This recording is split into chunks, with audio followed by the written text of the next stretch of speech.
আপনি নতুন একটা ফোন কিনছেন। ২-৩ বছর হয়ে গেছে।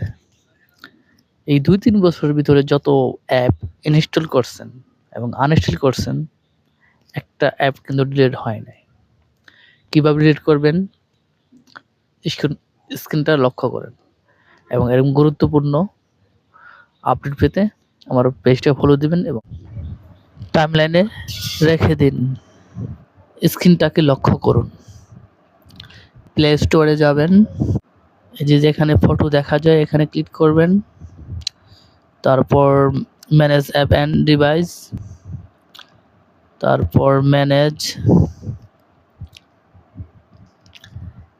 একটু ওয়েট করবে। This device update available. This device দেখেন লেখা আছে নট ইনস্টলড, নট আনইনস্টলড। ওকে, এই যে আমার এখানে কমে আছে।